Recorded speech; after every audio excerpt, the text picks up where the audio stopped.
Welcome back to the Echoes of Ihsan podcast, where we really try to get into the depths of Islamic tradition. Mm-hmm. So today we're going to be looking at a masterpiece, really, of Islamic spirituality. Okay. We're going to be going through Imam al-Ghazali's The Mysteries of Worship. That's a good one. It is a good one. Yeah. And just for context for the listeners, this is actually book 4 Okay. of a much larger work of his, the Ihya Ulum al-Din. Right.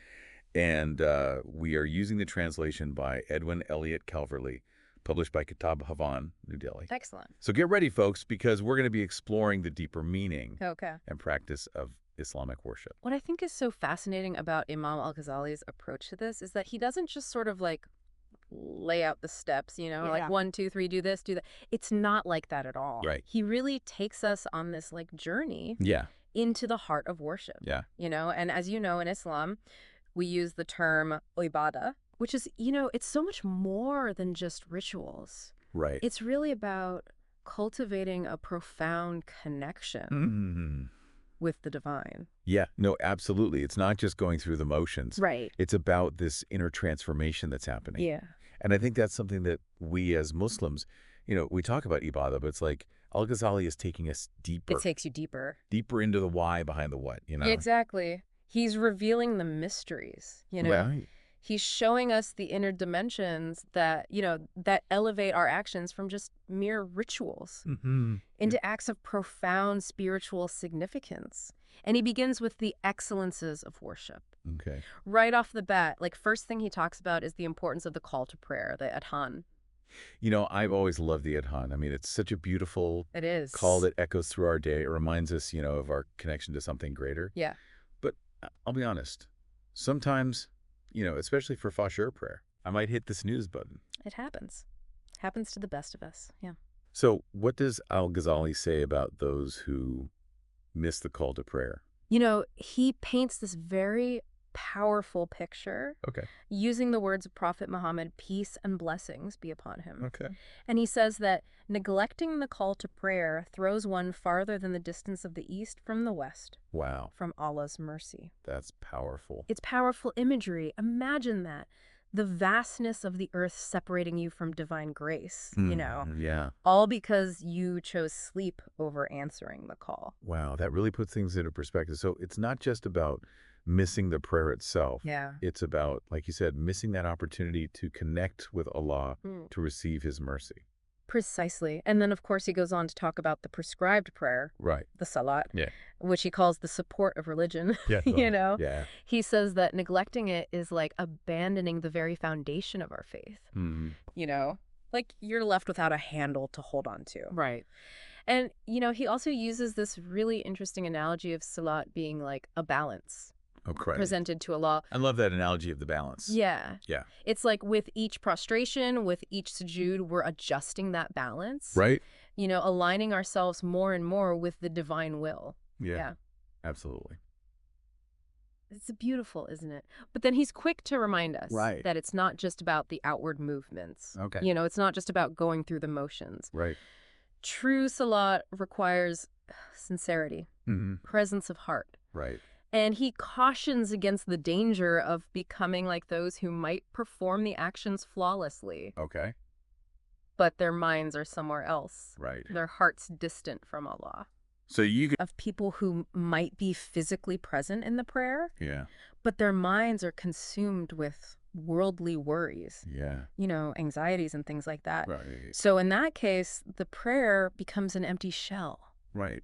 devoid of that spirit that gives it life. It really makes you think, Yeah. Like how often are we allowing distractions Right. to steal our focus during prayer? Exactly. I mean, it's a challenge, but it's like al-Ghazali's urging us to strive for that inner connection, Absolutely. to cultivate that presence of heart. And that's why he talks about, Right. the need to understand the meaning of the words that we're reciting, Mm. to reflect on their significance as we're moving through the different postures of the prayer, Right. Engaging our minds, engaging our hearts, not just our bodies. So it's more than just memorizing the Arabic, right? It's about understanding it. It's about understanding and feeling the meaning behind those words.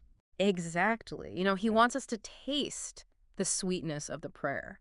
Yeah. to experience that awe and humility Right. that comes with standing before a creator. Yeah. And this leads him to this beautiful discussion on the excellence of congregational prayer. I have to admit, sometimes I find it easier to focus Okay. when I'm praying alone Mm-hmm. because there are fewer distractions. Right. It feels more intimate. Yeah. But al-Ghazali seems to place a lot of emphasis He does. on praying in congregation. Why is that? He relates this beautiful hadith Okay. where the prophet, peace be upon him, said that he would prefer to pray with the congregation Okay. than 1,000 prayers alone. Wow. There's a special blessing, a collective energy Right. that comes from uniting with our brothers and sisters in faith. So it's about more than just fulfilling that individual obligation, right? It is. It's about strengthening our bonds of community, experiencing that unity. That transcends, our individual differences. Exactly. It's about recognizing that we're part of something larger than ourselves. Right. A collective body striving towards the divine. And within that collective experience, there's this special emphasis on sujud, Right. prostration. Sujud has always felt like the most powerful part of the prayer to me, Mm-hmm. It's that moment of complete surrender Yes. where we place our foreheads on the ground in humility before Allah.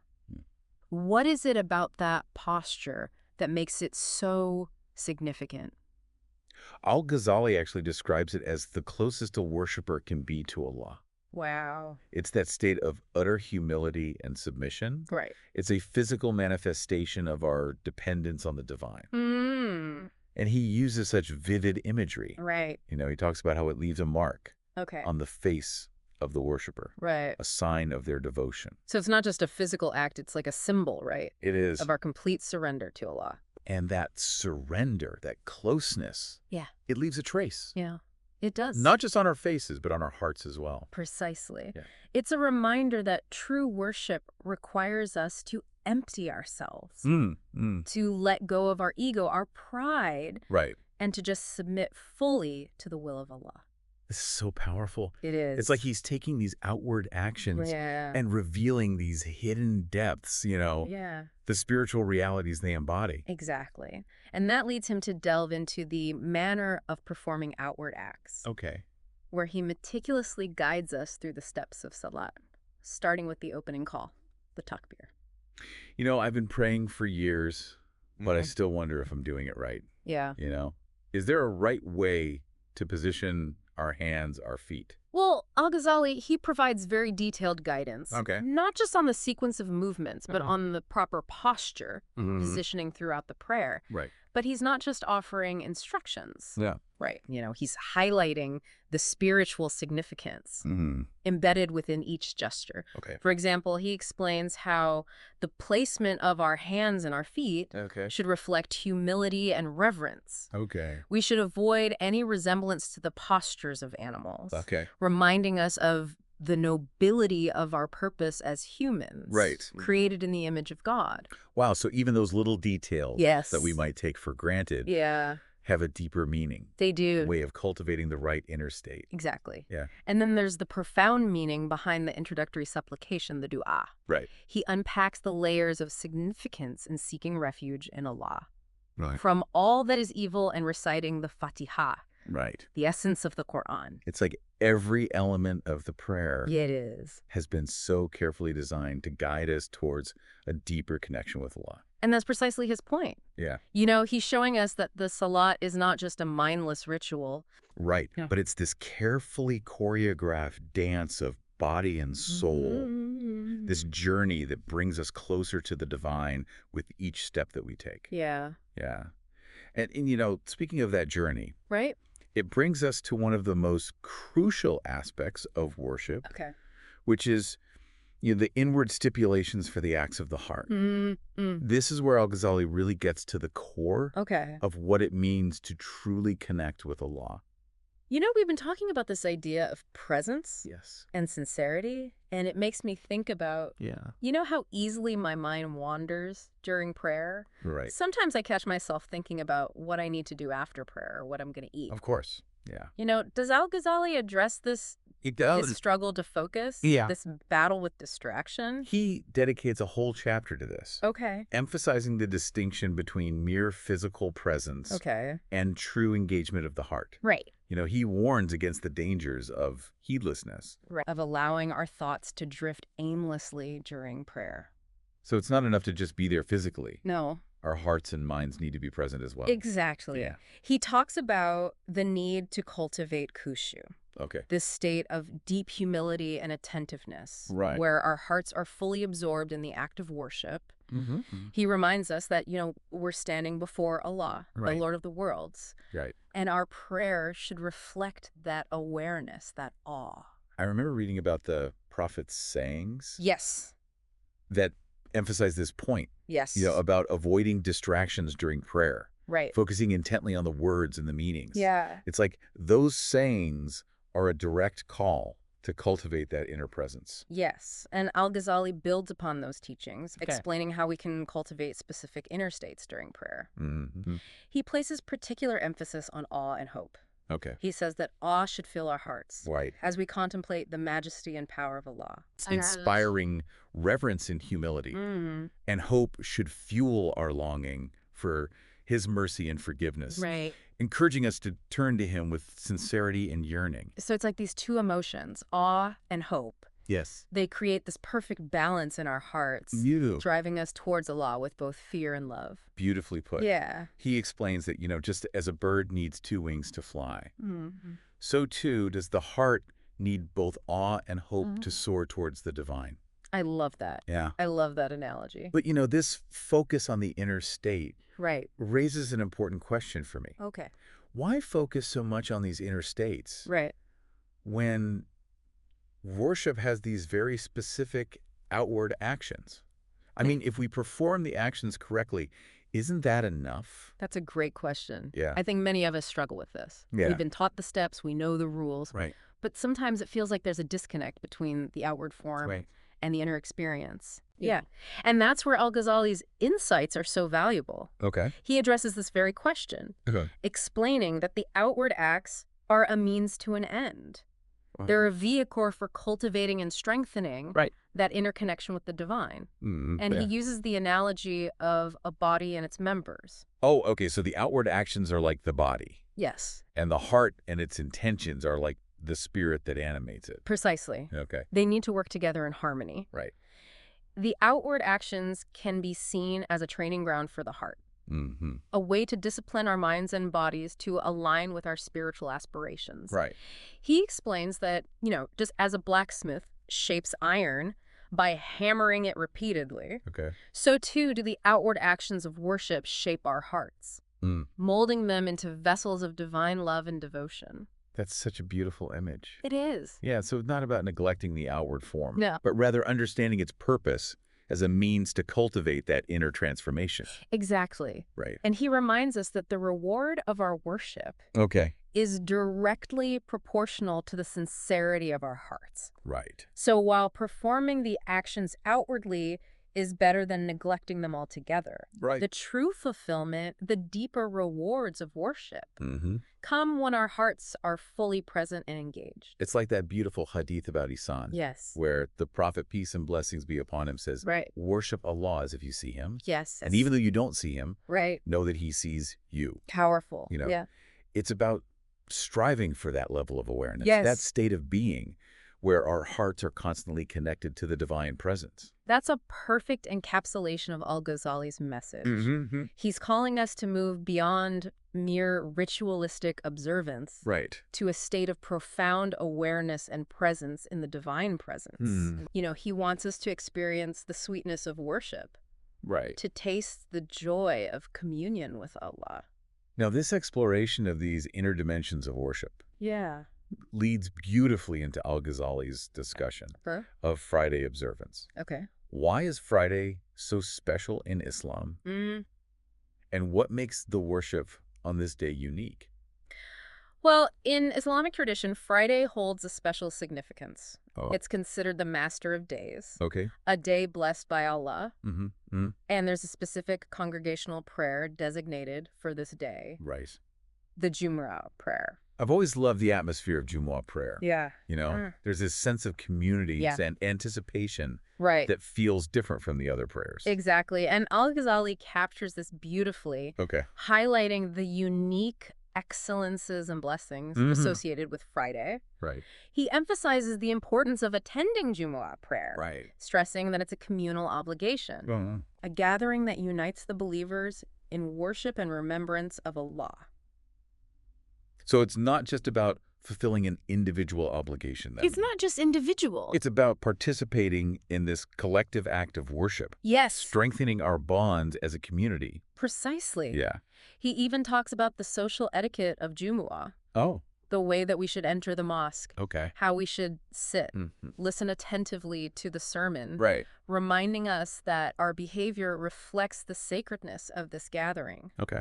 And he also outlines 10 recommended actions for Friday. Right. Each carrying its own spiritual weight. Okay. And bringing us closer to Allah. I remember reading about those 10 actions. Things like bathing. Right. Wearing our best clothes. Going to the mosque early. Yeah. Engaging in extra acts of worship and remembrance. Yes. It's like this blueprint for making the most of this blessed day. Exactly. Yeah. And each of these actions is infused with symbolism. Each gesture a way of honoring the day and aligning ourselves with the spirit of Friday. Right. For example, bathing symbolizes purification, not just of the body, but of the heart and soul. Okay. Wearing our best clothes reflects our desire to present ourselves before Allah in the best possible light. Right.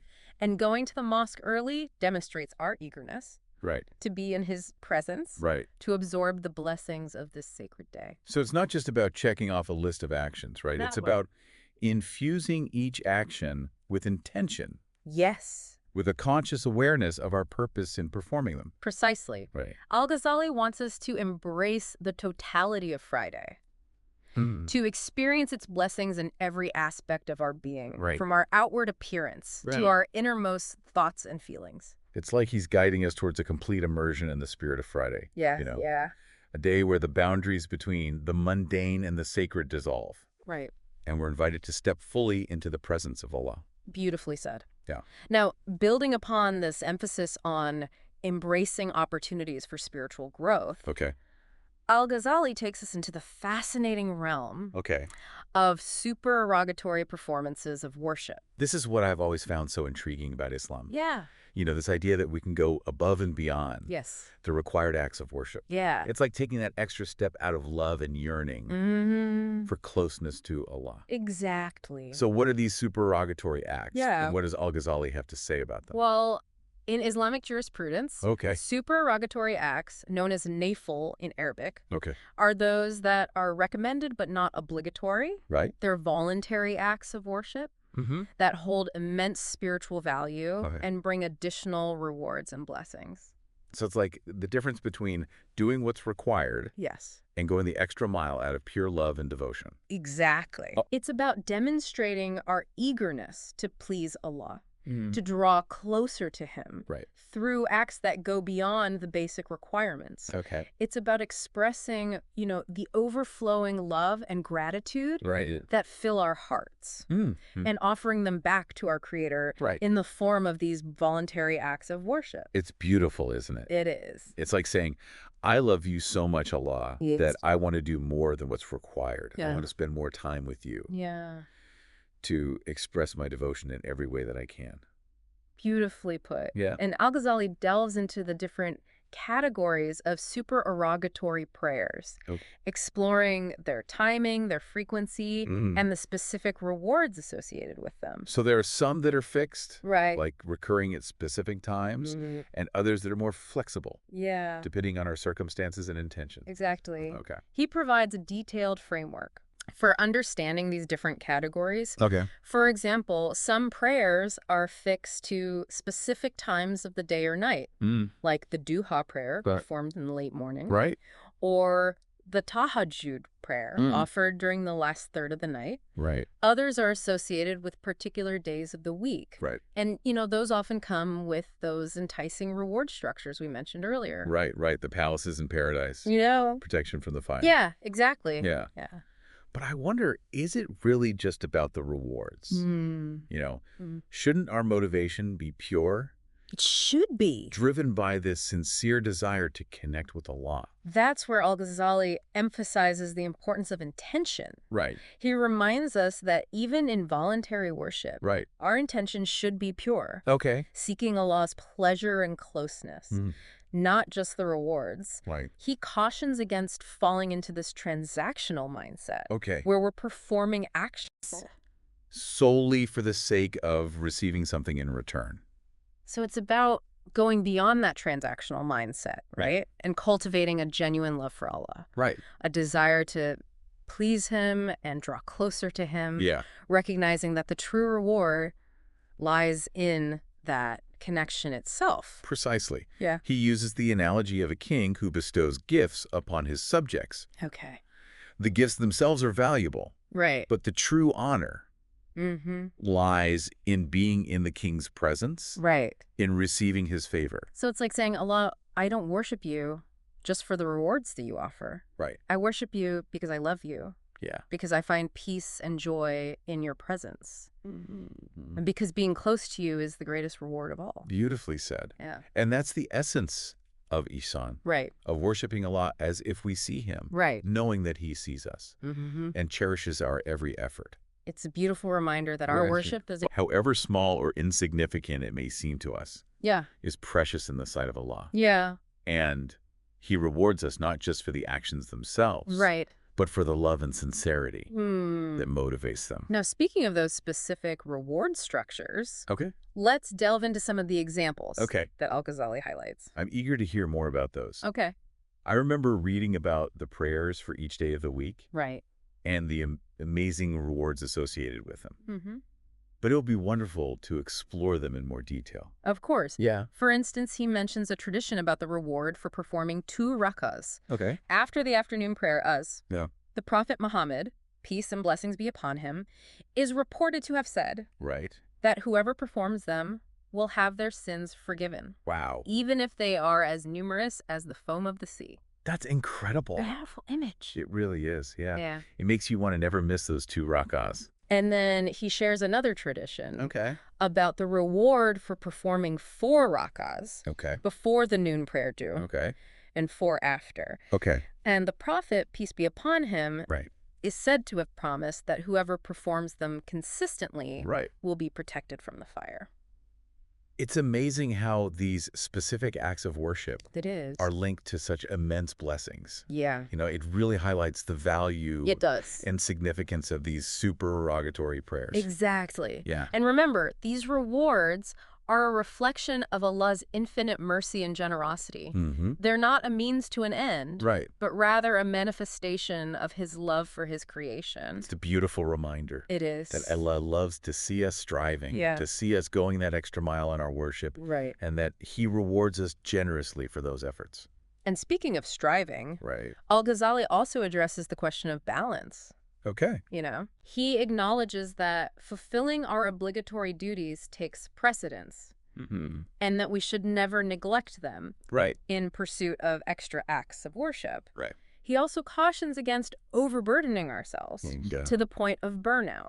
So it's about finding that sweet spot, right? It is. Where we're consistent with our obligatory duties, but also making space for those extra acts of devotion that nourish our spirits. Exactly. It's about integrating these acts seamlessly into our lives, allowing them to enhance our connection with Allah without creating undue hardship or imbalance.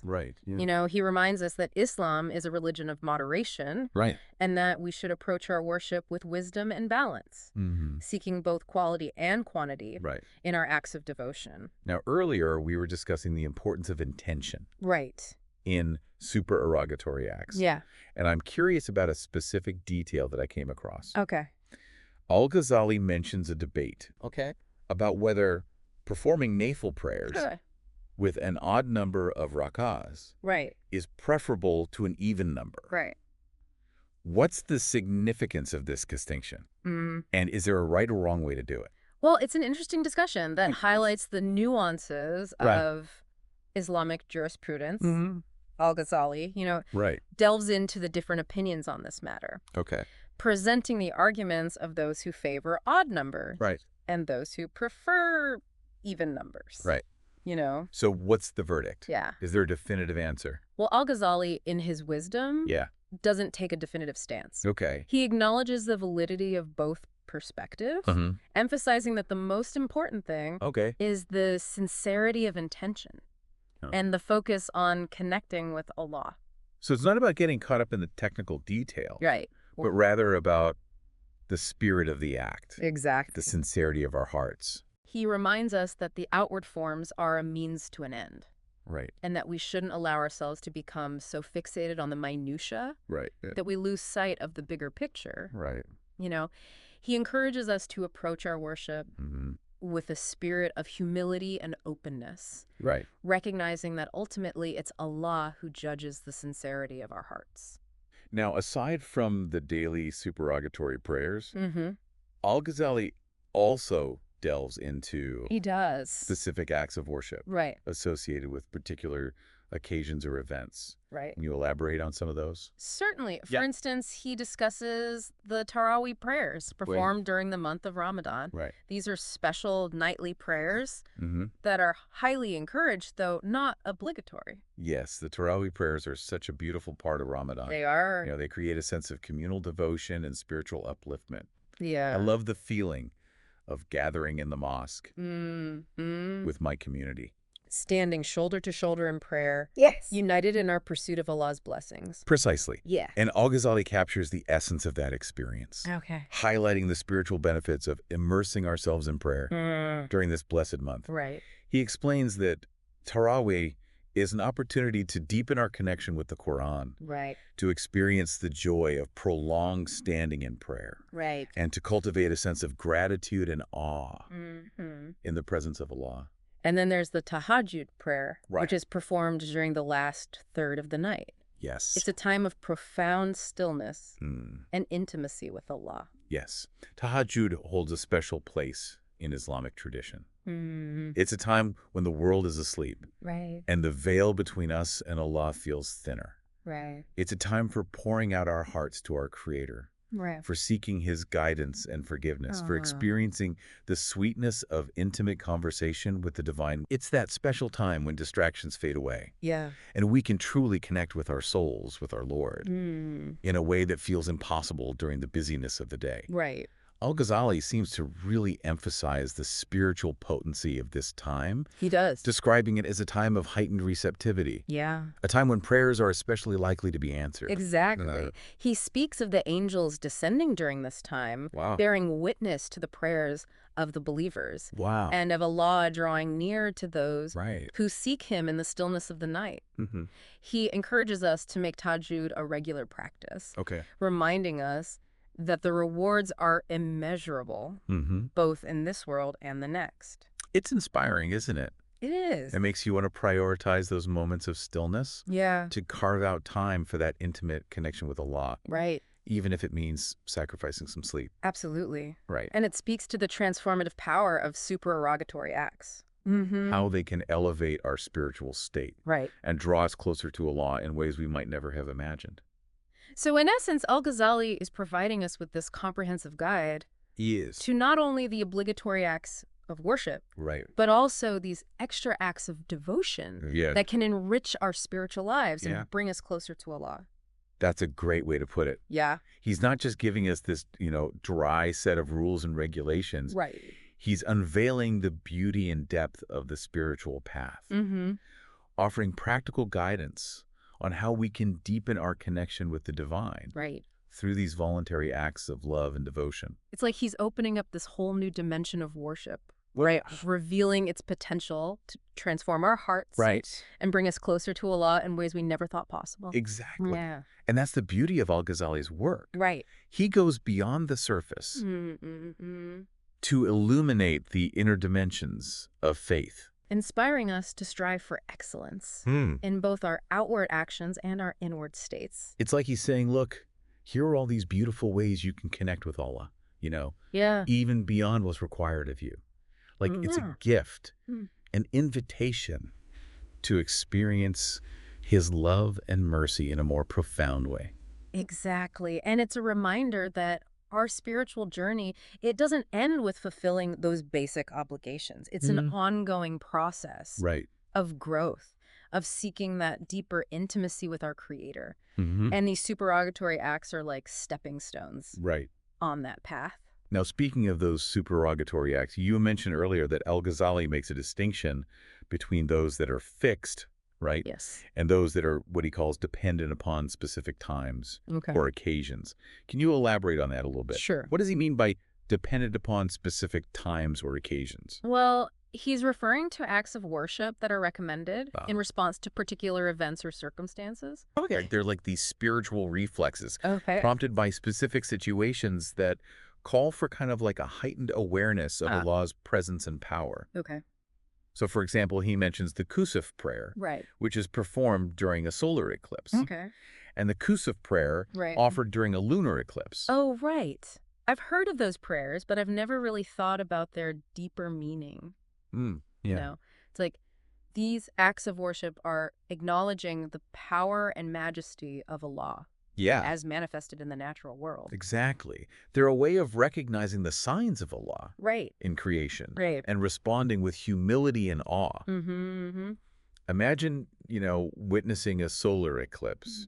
The sun, the source of life and light, momentarily obscured by the moon. It's a breathtaking phenomenon. It really is. Right. A reminder of the delicate balance of the cosmos. Yeah. And the Kusuf prayer allows us to pause. Yeah. To reflect on the power of the one who orchestrated this celestial dance. It's like saying, Allah, I see your power and majesty in this awe-inspiring event. And I humble myself before you. Beautifully put. And it's not just about eclipses. Okay. He also discusses the prayer for rain. Right. The istisqa. Right. Okay. Which is performed during times of drought. Right. Imagine a community, parched for rain. Right. Their crops withering, their livestock suffering. Right. The istisqa prayer becomes this collective plea for mercy, a recognition of our dependence on Allah for sustenance. That's so relevant today. It is. Especially in a world increasingly affected by climate change. Yeah. It's a reminder that, we should turn to Allah in times of need.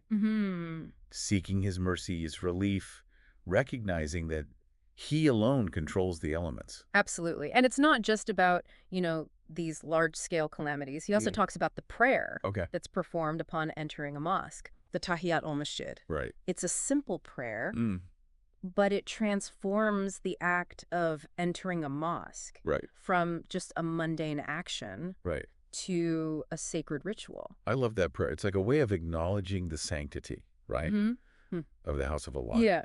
And seeking His blessings upon entering it. Right. It's this reminder that we're stepping into a space dedicated to worship, a sanctuary, where we can connect with the divine. Exactly. And it cultivates a sense of reverence and intentionality. Right. Right. We're not just entering a building. Right. We're entering a sacred space, a portal to the divine presence. Yeah. Each of these, specific prayers has its own unique significance and purpose. Right. Offering us a way to connect with Allah in a way that's relevant to our circumstances, weaving the sacred into the fabric of our daily lives. So it's like we're given this spiritual toolkit, right? Equipped with these prayers and practices that allow us to respond to life's challenges and opportunities with a heart turned towards Allah. Precisely. And this highlights the beauty and flexibility of the Islamic tradition. Right. How it provides guidance and support for navigating, the various events and challenges of life. It's this holistic system that addresses not just our spiritual needs, but our social, emotional, even practical concerns. Now, we've talked a lot about intention, and I'm curious how that applies to these situation-specific prayers. Okay. Is it enough to simply perform the actions, or does our inner state matter in these cases as well? Al-Ghazali is unwavering in his emphasis on sincerity of intention. He reiterates that it's crucial in all acts of worship, whether obligatory or supererogatory, fixed or circumstantial. He reminds us that Allah sees not just our outward actions, but the secrets of our hearts. So even when we're performing a prayer in response to a specific event, like an eclipse or a drought, our focus should still be on seeking Allah's pleasure and closeness. It should be. Not just fulfilling, a ritualistic obligation. Exactly. Imagine offering a gift, to someone you love. Right. The gift itself is important, right. but it's the thought behind it, the love that you're expressing that truly matters. Mm-hmm. Our worship is like that. Okay. It's an offering of ourselves to Allah, mm-hmm. a gift of our time, our attention, our devotion. Mm-hmm. And the sincerity of that offering, the purity of our intention, is what makes it truly valuable in His sight. It's a powerful reminder. It is. That true worship goes beyond mere outward conformity. Yeah. Mm-hmm. It's about cultivating a heart that's connected to Allah in all circumstances. Mm-hmm. A heart that turns to Him in gratitude and awe, in supplication and surrender. Beautifully said. Yeah. And that brings us full circle to the heart of al-Ghazali's message in the mysteries of worship. Mm-hmm.